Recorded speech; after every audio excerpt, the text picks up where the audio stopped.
Welcome back to the Overrated Experience Sports and Sports Betting Podcast. I'm your host, Kyle Blondin. We're here with the second Super Bowl check-in leading into Super Bowl 58. I'm here with the lady from upstairs. Say hello, lady from upstairs.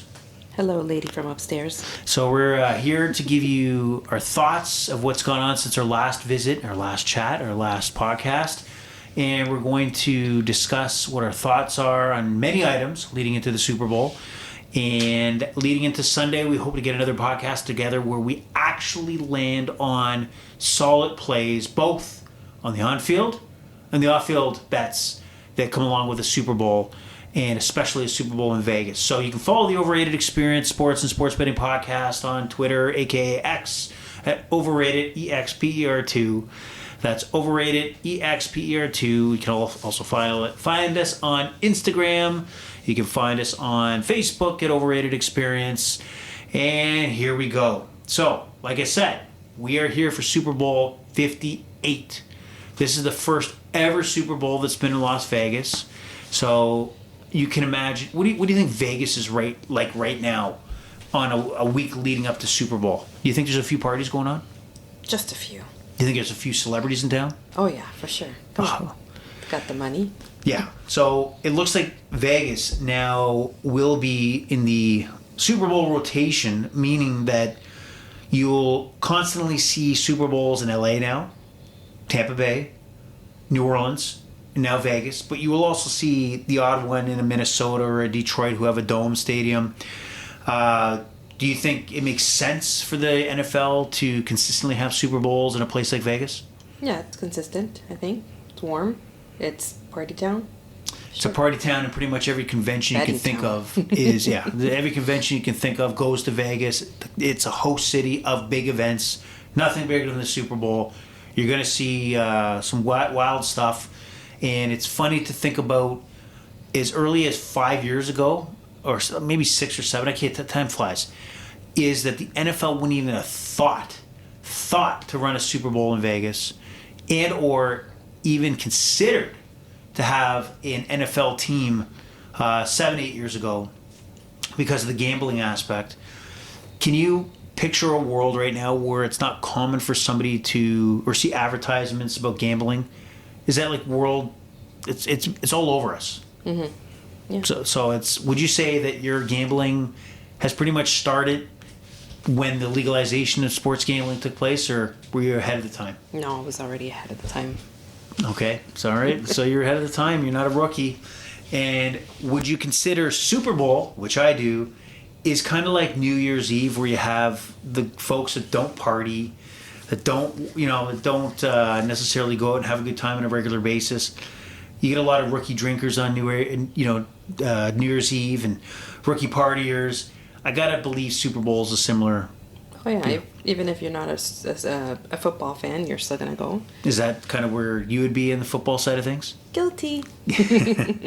And what would you say the impact of Taylor Swift has been, especially leading into this Super Bowl? Do you think she'll bring more eyes on this Super Bowl more than ever? For sure. I think there's talk about younger people now tuning in just to see her, just to get a glimpse of her on TV. It's crazy. Okay, so speaking of performers, we know that Usher is the halftime show in Super Bowl 58, and I know you're scouring the betting lines for the novelty acts, and you will come back later this week with some solid picks and solid plays. So We hope to hear from you on that. Yep. And we'll ask you as the episode goes on, anything that's sticking out to you worth looking at. I'm not asking you to make a pick at the moment. I'm asking you to look and tell me some interesting things you didn't think would maybe be on the board, or something that you would look at and expect to pick from. So Stay there, keep researching, okay, and don't go away, all right? I won't. I have the headset pretty much glued to my head. That makes sense. Okay, you're not going anywhere. So, some big stories that are going on during Super Bowl week or 2 weeks leading into the week lead up. Is one story that broke is Patrick Mahomes' father was pulled over for DWI, drinking while intoxicated. So that you heard about this story? Yeah. So he's got to obviously answer questions on that. If there is a player that I believe can handle that side story that would be Patrick Mahomes. So it doesn't look like it's playing out a lot. I thought it would be more of a story, more of an impact. So we'll see how that goes, but I think he'll be fine. Also, the 49ers and Chiefs arrived in Vegas, I think Sunday or Monday, and the Chiefs have been designated the home team, so they get to use all the Las Vegas Raider facilities, so all their complexes and fields and all that stuff to practice, while the 49ers are using the UNLV, the college campus. And one of the issues is that it looks like the field is not in good condition for the 49ers. Oh. So there's controversy there that will they have the same prep, level that the Chiefs will be allotted to, being at the Raiders facility. And if you take a look at some of these NFL facilities, these are state-of-the-art, ridiculous setups, like weight room, Olympic-style weight rooms. Masseuses, in-house kitchen chefs, four indoor fields, I believe I heard, indoor football fields. I think it's 4. Maybe that's over exaggerated, but at least 4 outside. This thing is a small city. It's amazing. I can't say enough. It's amazing how the NFL is to this level. But the 49ers are not experiencing this billion-dollar kind of industry level of, facilities. So that's kind of a story here as well. And being in Vegas, both teams were introduced on Media Day, Monday night. And they had the, Steve Buffer, the UFC announcer, introduced both teams coming into the stadium. Isn't it Bruce? His brother is Bruce. Oh. I can't remember what Bruce, the guy who Let's Get Ready to Rumble's Bruce. Yeah. And then Steve Buffer, I could be getting them mixed up. They're both brothers, apparently. Oh. And there's a weird story behind that they didn't know they were brothers. It's a weird story that both are announcers, one boxing, one UFC, and they both have the last name Buffer and didn't know they were brothers. I don't know the full story. Maybe we'll get into that at some point, but I just don't know it now. But apparently that is a true story. Wow. I'm intrigued. Wow, yes. So all events going on, a lot of 49er fans out there booing a lot of the Chiefs. Mahomes and Kelsey were on, talking. So the presence in Vegas is pretty big for the San Francisco 49ers. And what else is weird is that this line has not moved at all, or a lot. I will say the FanDuel line did. When we first talked during the first check-in, my predominant book is the FanDuel book, and the 49ers were a 1.5-point favorite. That jumped to a 2.5-point favorite, and that's held steady since almost like February 3rd or 4th up until now.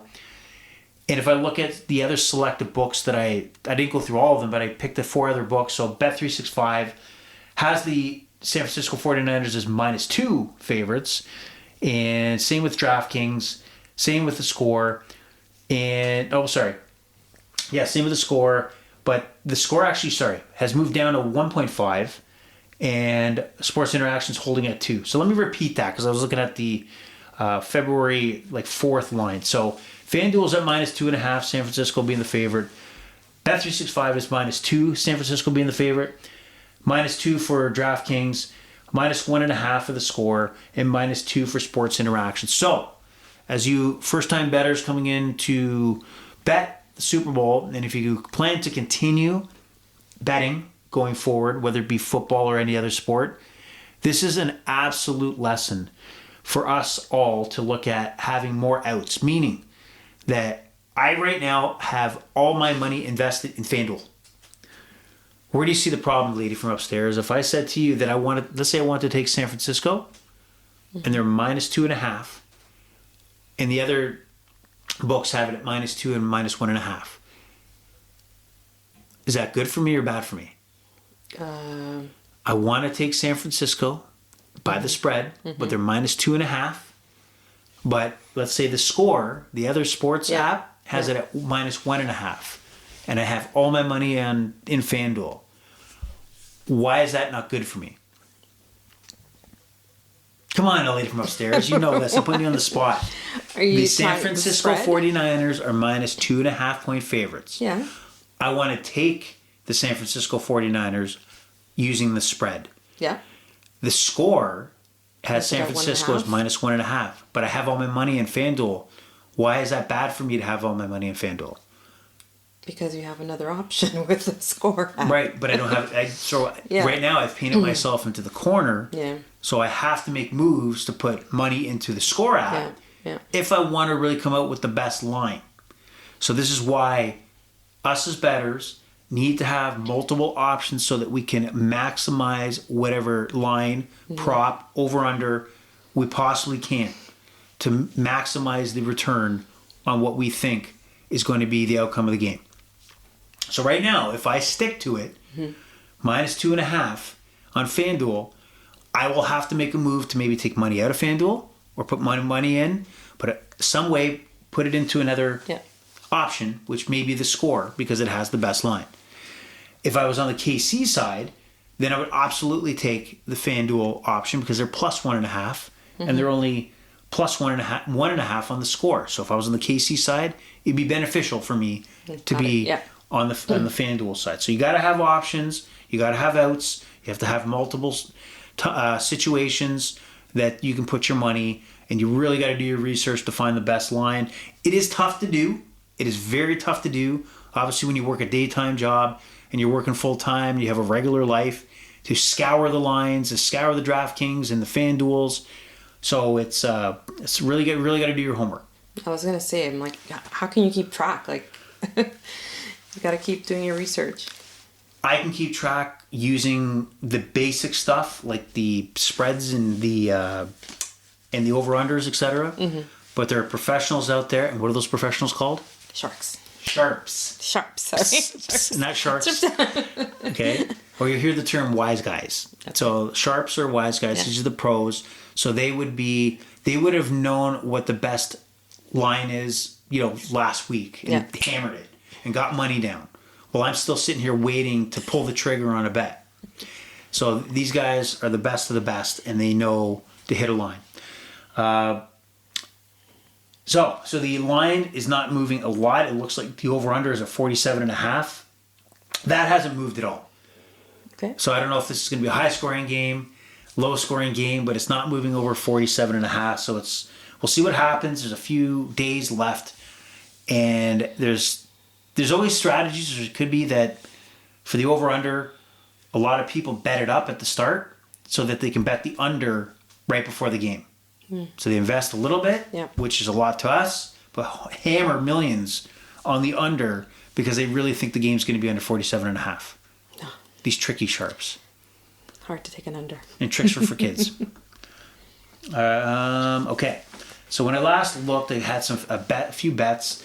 Not a lot of movement here. Patrick Mahomes is down to still at plus 135 to be the MVP. Brock Purdy's line at plus 200 has not moved. CMC, Christian McCaffrey, 49ers running back, only down from 450 plus 450 to be plus 440. Kelsey plus 1700, that hasn't changed. Kittle hasn't changed at 7,000 plus 14,000 for Chris Jones and Nick Bosa. That's for NFL, the MVP during the game. Usually it's a quarterback. And we have other specials, and one of the one I thought was off the board, and thank God it's not. Patrick Mahomes plus Brock Purdy, both quarterbacks, to rush for 50 or more yards during the game. And that's, if you bet $100, you'd win $150 profit. It's down from 160 to 150. I have to take my whistle a little bit here. You said you never heard that term, wet your whistle. No? No. Okay. And then just today, the Nick Bosa, Chris Jones, each to have at least a half a sack, has gone from February 2nd at plus 200 to plus 340. I still like that bet, but that's definitely gone the other way. So higher odds, more of a payout if it does happen. Just trying to think. It's interesting. The 60-yard field goal went down from plus 4,000 to plus 3,500, so somebody hit that up. And Travis Kelsey plus 25 yards in each half is plus 115. That's what you won on against Baltimore, right? Yeah. Hard to believe because he's the number one guy for Travis Kelsey. Brock Purdy and Mahomes will combine for 600. Still 400 plus 400. And here's an interesting one. I just at plus 980. So if you bet $100, you win $980. When one player, it's called the octopus bet. So would a player get an octopus? Meaning, how many tentacles does an octopus have? Oh, I'm putting you on the spot. All right, okay. So this player would need to score the touchdown and also be the one that scores a 2-point conversion on that same touchdown. Oh. So the odds are, that's why it's plus 980. But I thought that was an interesting bet, to say the least. Could. Do you think so? You never know. You could. Are you going to bet it? Maybe throw $10. Okay, you'd win $98, right?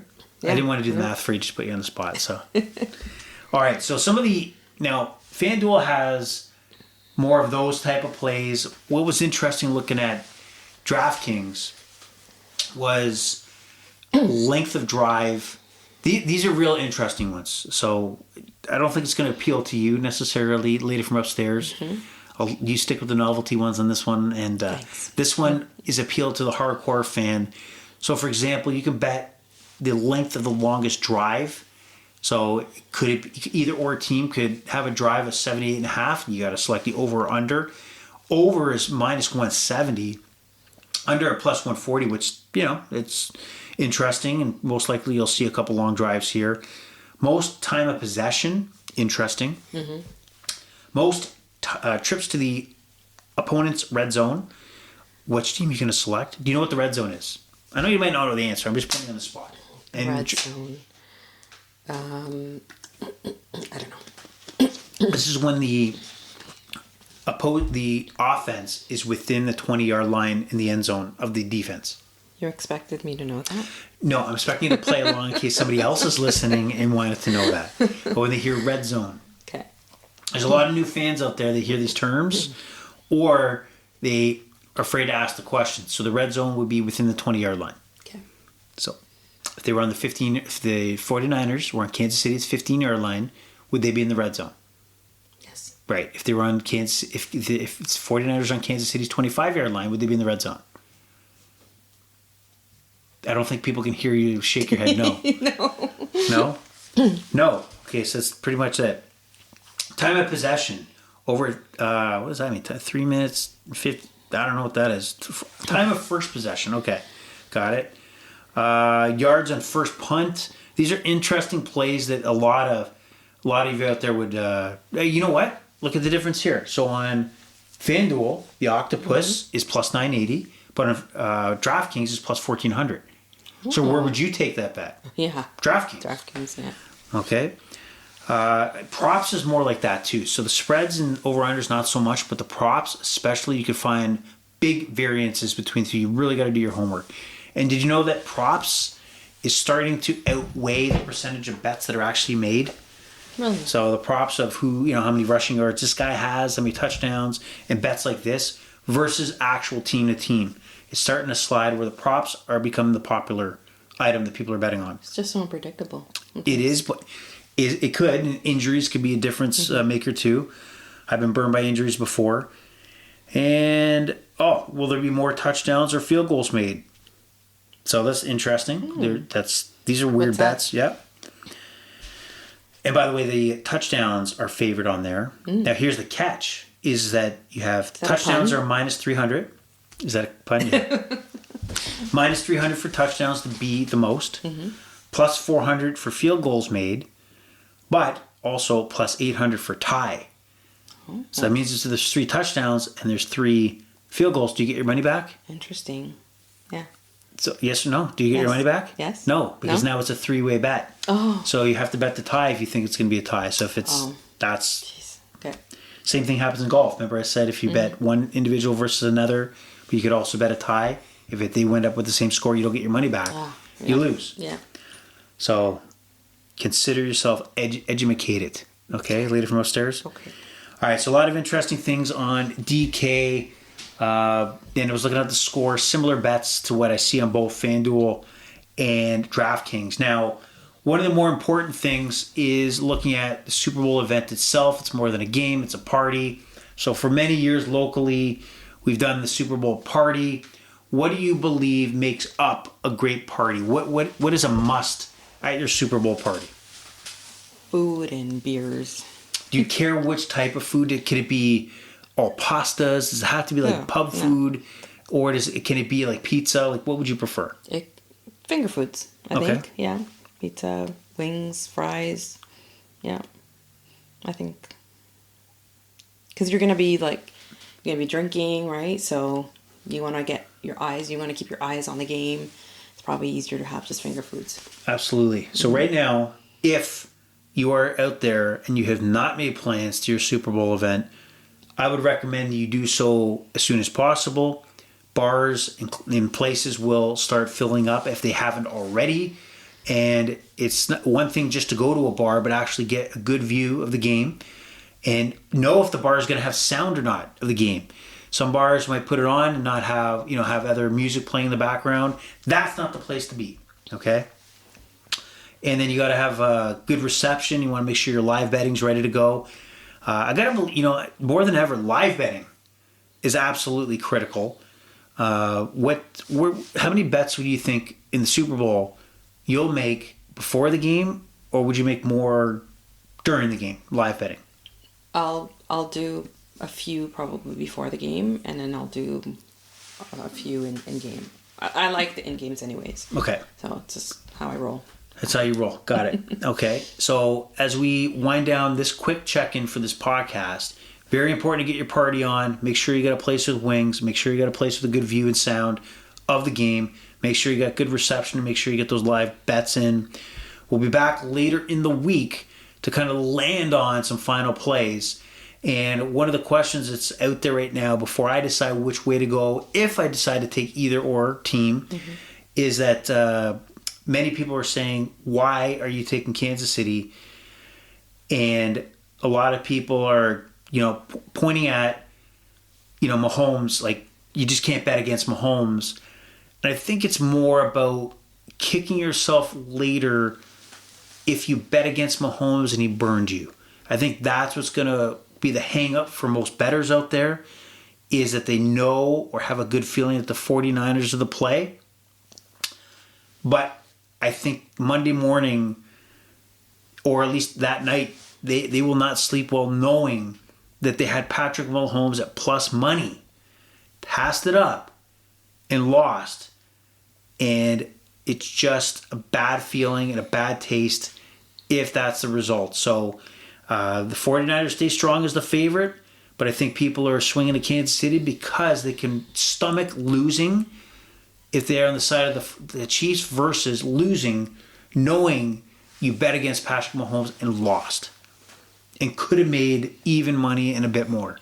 So that would just be absolutely gut-wrenching, and that's why I think a lot of people are swaying toward the Chiefs.